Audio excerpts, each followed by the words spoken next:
welcome to our next Q&A session all about fasting. Today I have the pleasure to speak to Dr. José Manuel García Verdugo, who is the medical director of the Buchinger Wilhelmi Fasting Clinic in Marbella. Hello Dr. García Verdugo, and thank you very much for taking the time to answer one of the questions our followers are having about fasting. Hello, good morning. Thank you for calling me, and I hope I can help you with this general question. I'm very sure. Thank you very much already. So the question for today is about fasting and inflammation. And the very question is, can long-term fasting help with inflammation like tendonitis? And if so, would you suggest a particular type of fasting?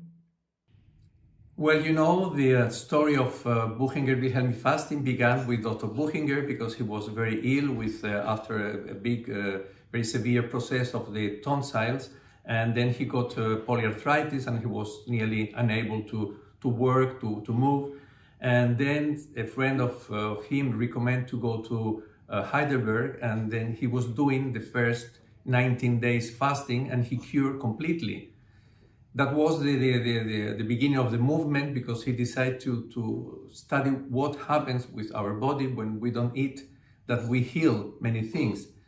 Well, it's clear that the long-term fasting is the most anti-inflammatory process that we can do for all these illnesses, not only for the tendons, also for the joints.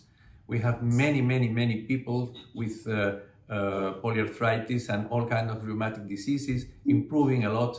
We always recommend between 2 and 3 weeks minimum, and the effect is very good.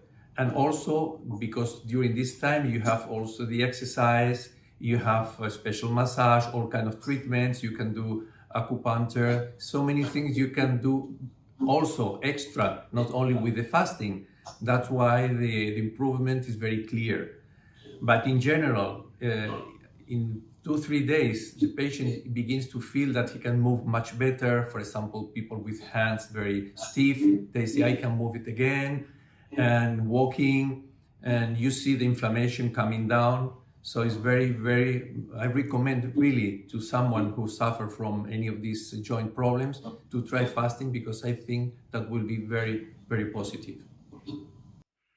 So, of course, you're the doctor of the clinic in Marbella. Most likely you recommend everybody to come to the clinic to fast under medical supervision. If somebody cannot make it or would like to test maybe first steps on his or her own, is there any way of fasting you recommend those people for at-home use? Well, you know, I always say you should be always in touch with your doctor. In some countries, like in France, they make this paramedical fastings like walking, and in Germany you have also help with the chiropractor. But always try to do, especially if it's the first one, I recommend you to do in a good place. And then when you know how to do it, then perhaps you can do it at home, but always under medical supervision, because some of these patients, they have very strong medicaments. So if they know how to stop or not, well, it's always easy when you are in good hands. That's for sure. Is intermittent fasting like 16/8 or 5/2 something people can do by themselves without medical supervision? Yeah, that is easier, but always if they feel something strange immediately, please contact the doctor. Okay, very good. Thank you very much for taking the time. Thanks everybody for watching, and in case you have any questions, feel free to post below this video and get in touch with us, and wishing everybody a great day. See you soon. Bye bye.